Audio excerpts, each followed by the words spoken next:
Hey everyone, welcome to the first episode of Without a Shadow of a Doubt, where we dig into true crime stories that stick with you. I'm Auds, joined by my co-host that's way too into this stuff. Guilty as charged. I'm Gracie, and today we're heading to Melbourne, Australia to talk about Mr. Cool, a guy who turned quiet suburbs into a horror show in the late 80s and early 90s. Yeah, this case is next level unsettling. He was snatching young girls from their homes and was always one step ahead of the cops. And here's the kicker, he's never been caught. So let's dive in and unpack this mystery.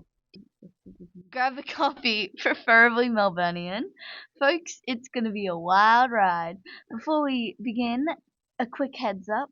This episode discusses topics of child abduction, sexual assault of a minor, violence, and murder, which may be distressing to some listeners. Please take care and check the show notes, detailed trigger warnings. Alright, let's set the stage. Late 80s Melbourne. Think cozy suburbs like Ringwood, Lower Plenty, Templestowe. Families felt safe, windows left open, and kids played outside till dinner. Then Mr. Cool shows up and ruins the vibe. This guy wasn't some sloppy criminal. He wore a dark balaclava with white stitching, carried a knife or gun, and left no trace. Like, the guy is practically a phantom. Phantom's right. Police reckon he spent weeks watching his targets, learning their routine, and then he'd strike and vanish. Makes you wonder if he just had a day job or just lived for this shit. But let's see what we're working with here.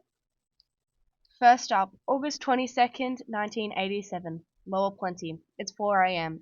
and a family of four is still asleep in their I cozy should hope so. I mean, I'm never asleep at 4 a.m. Mr. Cruel sneaks in by removing a large window pane. Real sneaky shit. He's armed with a knife, handgun, and a whole kit of ropes and tapes. His target is an 11-year-old girl whose identity is kept private for obvious reasons. She's just a regular kid. Are you going to tell me who this is afterwards? There's no name to her.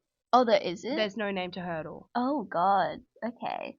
Likely dreaming about school or her favorite TV show or Sebastian Stan. He didn't exist back then. No, he did. He wasn't famous back then, though. He might not have been famous, but he was still alive. existed. He was alive. Okay. When this creep invades her world, he ties up her parents, forces them into a wardrobe, and binds her 7-year-old brother to his bed, then assaults her over several hours right there in her own home. It's Does hard. that say Mamma Mia? That's like the source. Mamma Mia. Here I go again. My, just how much I missed you. Anyway, it's heartbreaking. This girl was just starting her life, probably worried about homework or friends or Sebastian Stan, and now she's enduring this nightmare. He even makes her brush her teeth during the attack, which is so bizarre and calculated. And get this, she overhears him making a threatening phone call, telling someone to move their children or they'd be next, calling them bozo, which just sounds like the Eshays in my area. Oh, and I would just like to say, maybe this guy's a dentist.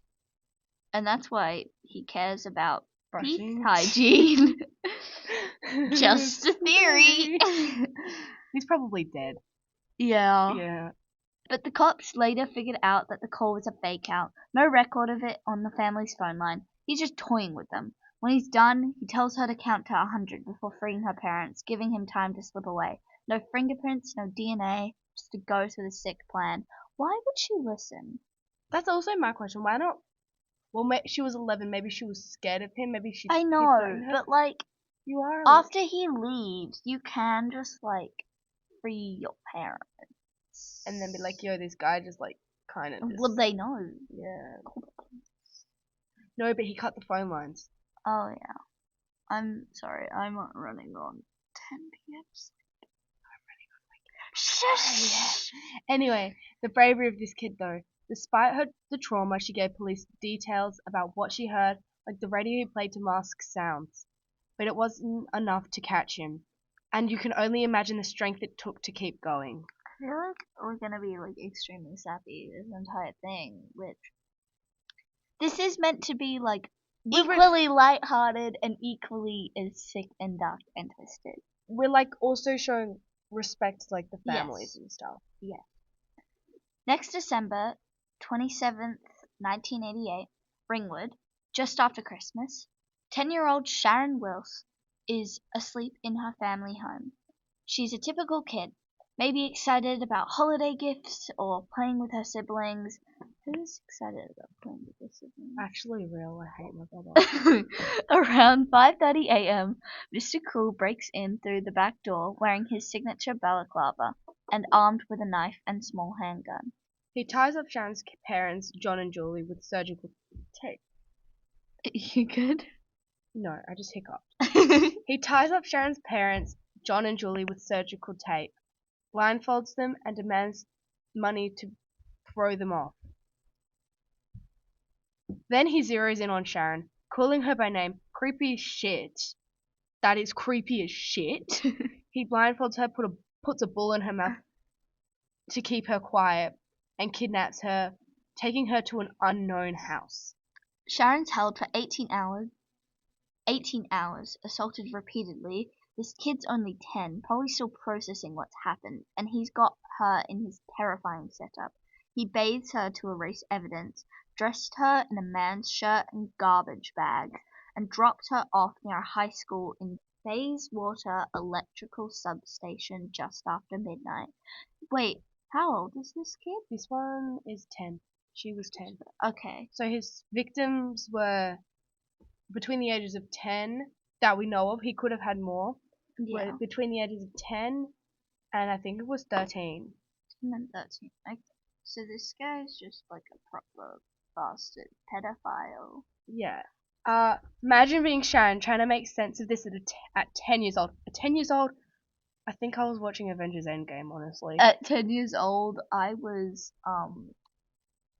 getting rejected by multiple casting directors. Oh shit. Yeah. Okay. Yeah. At 10 years old, I had just been introduced to the wonderful world of Marvel. And I had been introduced to the wonderful world of rejection. Real. We love that. She was brave enough to share details with the police, like the carpet, bathroom tiles, and even the sound of the radio in the hideout. She also noted he made himself a snack, like it's just any other day for him, but those details didn't lead to his house. It's like he picked the most generic spot possible. Okay, here's my question. What did he eat, and was it a crime against humanity? Good idea. I don't know. Good idea. Good question, sorry. Good question, guys. Yeah.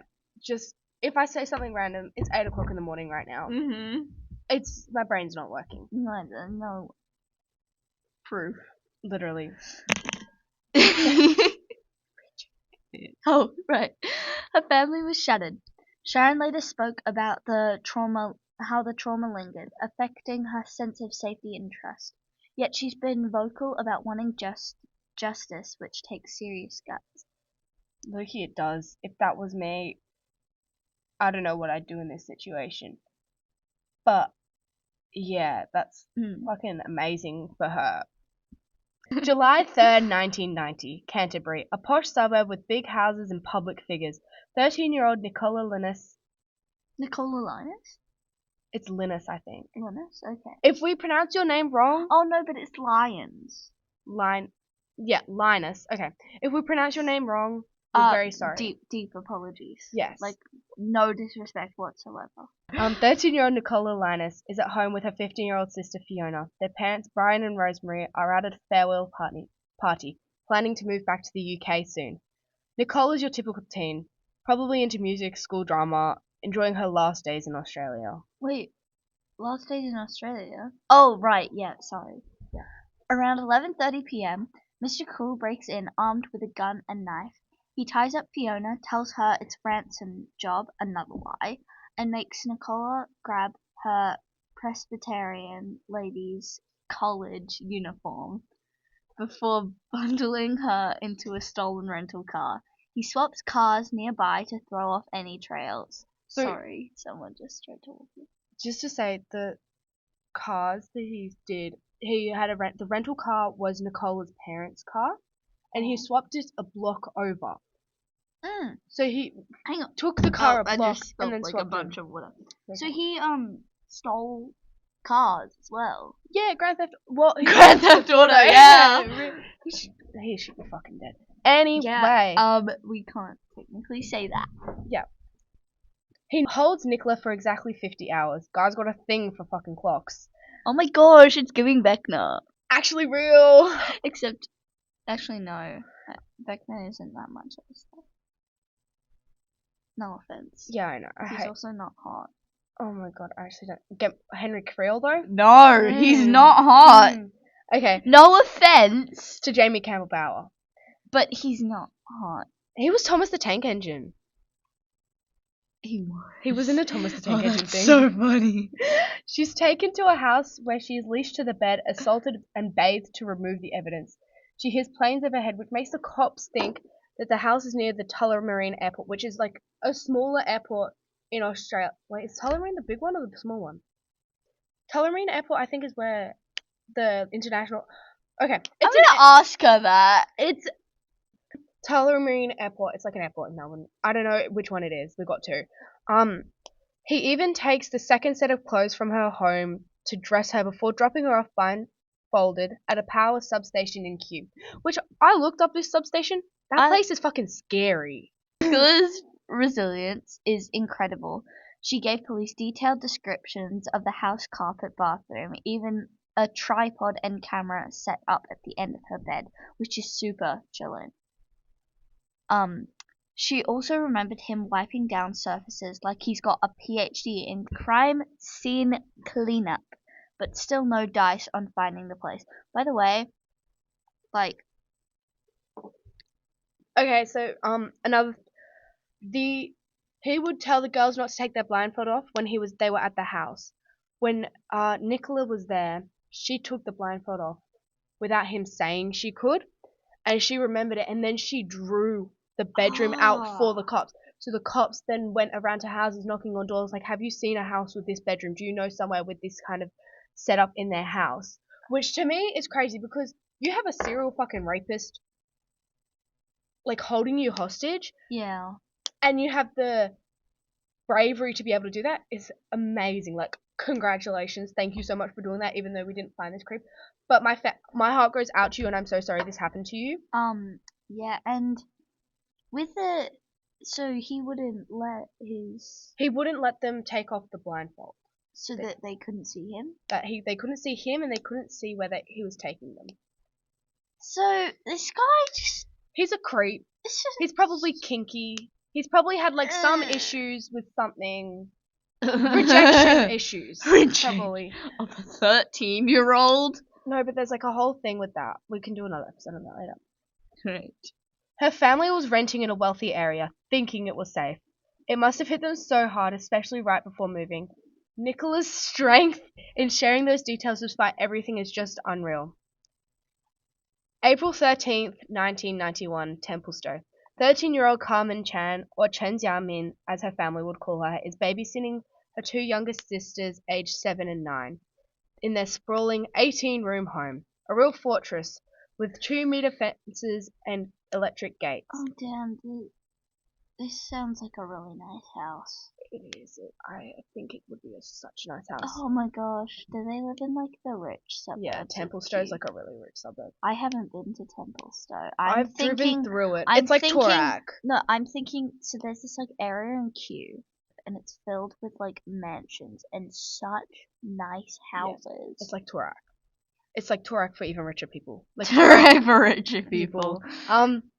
Carmen's parents, John and Phyllis, are at their Chinese restaurant in Lower Plenty. Carmen's a bright kid, born in Melbourne to parents who migrated from Hong Kong, attending Presbyterian Ladies' College like Nicola. Around 9 p.m., Karmein and her sisters are in her bedroom, maybe watching a Marilyn Monroe documentary or reading together. Those exist. Yeah, they back in the 90s, like, stuff was different back then. But Marilyn Monroe was like 40s, wasn't she? Yeah, but like she was still famous. Oh, okay, she's still famous now. I know. They head to the kitchen for a snack, and there's Mr. Cruel in a green-grey tracksuit and balaclava, holding a silver knife. He forces the younger sisters into a wardrobe, pushes a bed against it, and takes Karmein.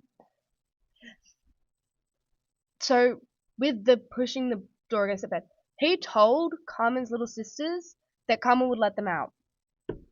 And it was the toughest one for me to research, mainly because Carmen's body was actually found a year later in April of 1992 by a dog walker in Edgars Creek in Thomastown. She'd been shot 3 times in the head execution style, which, fuck you, man. Fuck you. Unlike the others, she wasn't released. Some think it was because he saw her face or fought back. The cops called her feisty, which cops shouldn't call a fucking 13-year-old girl feisty. Yeah, I'm sorry. You don't call victims of this shit clever or feisty, because my personal take on it is very undermining, and it's just not a good way to refer to someone when they've just been through literal hell. Okay. They called her feisty, basically suggesting that she might have resisted his attacks on her. Her family was devastated. Phyllis and John held press conferences begging for answers. Carmen was their eldest daughter, a vibrant kid who read to her sisters and went to a top school. The loss rippled through their tight-knit community. Some detectives like Chris O'Connor questioned if it was Mr. Cruel because the murder didn't match his usual pattern, but most leaned towards it being him. Wait, so it's not confirmed that Mr. Cruel It's not did this. confirmed. This one is allegedly Mr. Cruel. It's not confirmed. But basically everyone thinks it was him because John and Phyllis's daughters said it was a man in a balaclava with cream stitching like Mr. Cruel would wear. Right. So people believe it. Basically, there's a whole lot of evidence pointing it towards him, but it hasn't been. I'm sorry, there's a whole load of evidence confirming that he did this, but not a whole lot of evidence confirming that he exists, if you know what I mean. Yeah. Okay. He left a note on the family's car saying "playback Asian drug dealer." Drug dealer, which, okay, racist fucking prick. Pig. He's a pig. And so, yeah. But anytime he did this, it was basically to throw them off his trail. So that was another red herring. Carmen's parents ran a legit restaurant. People reckon that Mr. Cruel thought that Carmen's parents might have been using the restaurant as a front for money laundering, which fucking feral, mate. Like, you have no right to judge people. Also, my mum used to go to this Chinese restaurant, like, back this specific ages ago. One? I think it was this one. And she loved the fucking food there, so. Anyway. If you're hearing this, we think you guys have amazing food. Yeah, literally, I love Chinese food. Love anything Chinese. But also, our heart goes out to all these victims and stuff, like, just want to say that, like, this man was a fucking prick. Yep. I would say other words. All serial killers are fucking pricks, except if you're Georgia Miller. Shout out to any of you who have watched Ginny and Georgia. Real murderous. That is a fucking awful name. Anyway, by 1991, Melbourne's in panic mode. Parents double-checking locks. Kids aren't left alone. Victoria Police sets up a Spectrum task force in May of 91, throwing serious money at it, like millions of dollars. 30,000 homes searched, 27,000 suspects questioned. They put up a $300,000 reward, later upped to $1 million for Carmen's case. Posters everywhere, like he's a lost dog or something. But they kept hitting dead ends. Even putting him on the same level as dog, like dogs, we love dogs. We hate serial killers. And I get it. Quote from us: love dogs, hate serial killers. Literally. But and here's the worst part: some evidence, like his tapes and ropes, got lost, weren't even tested properly. That's a rookie move, right? Even the girls' house descriptions, they couldn't find it. The task force closes in 94. Case goes cold. They had leads, though. The Sierra files had 7 suspects with FBI backup. But please hire us if you're from the AFP, because We're your biggest fans. I'm kidding. I mean, Yeah. you're great and all of it. And basically, the case, they moved it into America because there was a guy in America who did the same sort of thing as Mr. Cruel did. So they thought he might be able to give us some information on where he is. And yeah. Okay, so the Sierra Files had 7 suspects with FBI backup. Pretty fancy. But nothing stuck. They even looked at a guy named Robert Keith Knight, but he was a no-go. It's How do you look at so many people? Robert Keith Knight was the guy in America that they questioned. Right. Yeah. So the guy who was in prison in America for doing the same thing. It's like he knew exactly how to stay invisible. Frustrating, doesn't even cover this shit, okay? It doesn't even. So who is this guy? Because cops think he's sharp, maybe in his 60s now, possibly still in Melbourne's northeastern suburbs, living like nothing happened. 60s? Yeah, so they believe the descriptions that the girls gave range from him being between his 20s to his 40s. Question, if I may pose this, Mm-hmm. what's the likelihood that it could possibly be like a teen?